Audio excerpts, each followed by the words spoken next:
Welcome back. Joining me from his home in Washington, D.C. is NPR arts critic Bob Mondello. Hey, Bob. Hey, good to be here. Good to see you. So, Supernova is written and directed by Harry McQueen. In it, Colin Firth plays Sam, a British concert pianist, and Stanley Tucci plays Tusker. It's an odd name, but Tusker, an American novelist. Tusker has recently been diagnosed with early onset dementia, and they're taking a trip in what they would call a campervan, but we'll call an RV.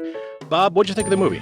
Well, it was interesting. I have the disadvantage or the advantage of having seen 4 movies about dementia in the last 3 weeks. It's a bumper crop, yeah. That's a lot. It's kind of interesting. I mean, to look at all these different takes on it.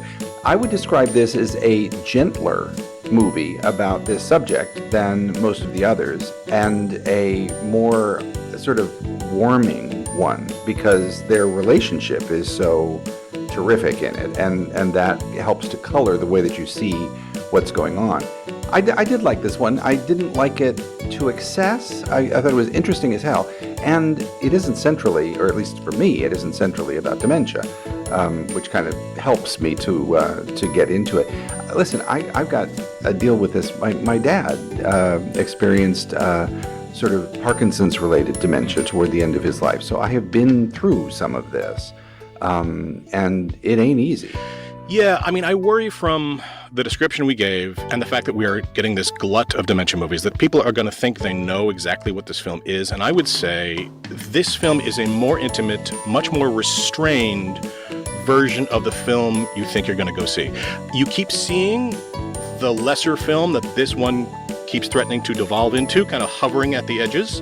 But, you know, we talk a lot on the show about sentiment versus sentimentality. Sentiment is authentic feeling that's been earned. Sentimentality is reaching for it using cheap tricks to pull the audience's heartstrings. Right. There is a scene early on when Tusker walks away from the RV. Sam goes driving after him, trying to find him along this country road. He stops. He sees Tusker through the windshield. And because you know that, the quirks, the twists are everything. And I think what's interesting to me is that each of the 4 movies I've seen this month take a different approach to making the twist interesting. And I think this one does a very successful job of linking you to these 2 characters and caring about where they're going, where their relationship is going. Right. You mentioned that they are very good friends in real life, Firth and Tucci. Apparently they had kind of slotted themselves into the opposite roles, and they were rehearsing the opposite roles for this film as they went through, and then they switched, not at the last minute, but midway through. And I think they probably, if they'd switched it around, if they were playing opposite parts, they probably could have captured the same sense of intimacy, which is really what makes this film stand out for me. Right.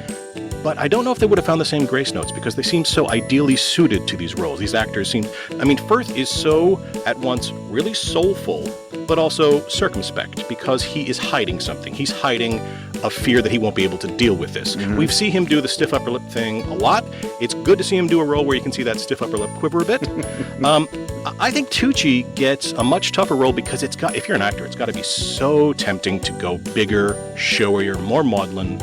But every choice he makes, struggling with his condition, is small. He forgets the word for triangle, and it passes in a moment because he's playing a character with the emotional intelligence to hide it as well as he can. And that is a tough needle to thread, and he threads it perfectly. Yeah, there's that wonderful moment where he's meeting, is it Colin Firth's sister? Mm-hmm. And says something on the order of, what was your name again? Something like that. And then, really, you realize quickly it's a joke. She realizes it's a joke, and it's kind of a relief that it's that he's joking about it. I think in Tucci's case particularly, when you come to playing broad, he's done that in The Hunger Games and things like that with characters who read gay, for heaven's sakes. I mean, like they're I don't know that was ever made specific in The Hunger Games, but there was certainly no question in my head. And Colin Firth has done big before, but I think the reserve that you're talking about, I think of that as a British thing anyway. But he's good at it, and it's lovely to see. These guys, it's interesting to me that they both played gay characters in other films and seem to feel comfortable with it, and that the times have changed in a way, and that the world is less comfortable with straight actors playing gay, playing trans, playing all kinds of other things of that sort. And I really struggled with that, but here's my thinking.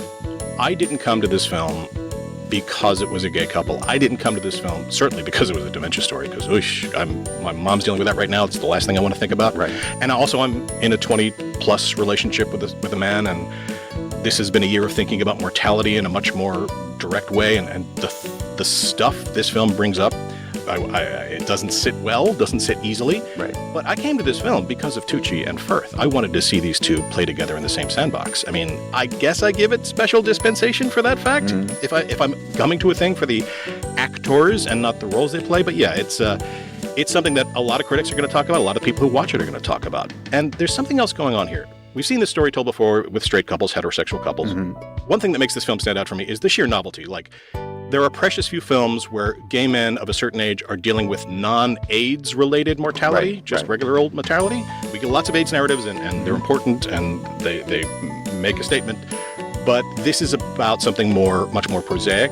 And something interesting happens when you experience the story, how everybody involved experiences this story. If this was a heterosexual couple, there'd be something hiding in the back of everyone's mind that the story would have to acknowledge, the actors, the director, and the audience would have to acknowledge, which is even tacitly the traditional gender role thing, where, he's taking care of her, right, or she's taking care of him. Well, that's all that nonsense, that crap, that useless crap that is so baked into the culture.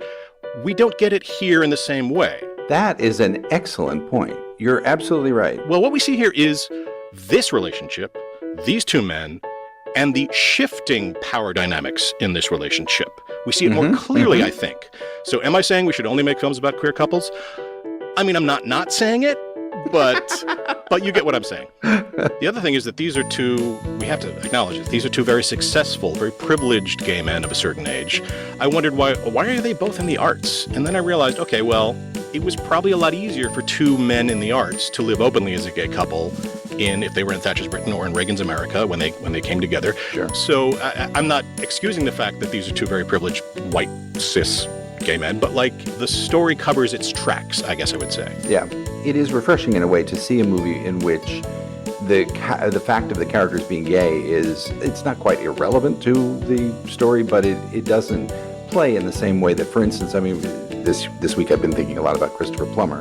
When he won his Oscar for a picture called Beginners, in which he plays an elderly man who comes out to his family, that was regarded as courageous, and that fact almost overwhelmed the reception to the picture. He was terrific in it, but it was courageous of him to play a gay character. That isn't there anymore. I think we are both a conditional positive on this film. That's fair, absolutely. Especially when you compare it to the glut that's out there right now. So we want to know what you think about Supernova, which is now on VOD. Find us at facebook.com/PCHH and on Twitter @PCHH. And that brings us to the end of our show. Bob, thank you for being here. It's always great to see you. It was great to see you. And of course, thank you for listening to Pop Culture Happy Hour from NPR. If you got a second and you're so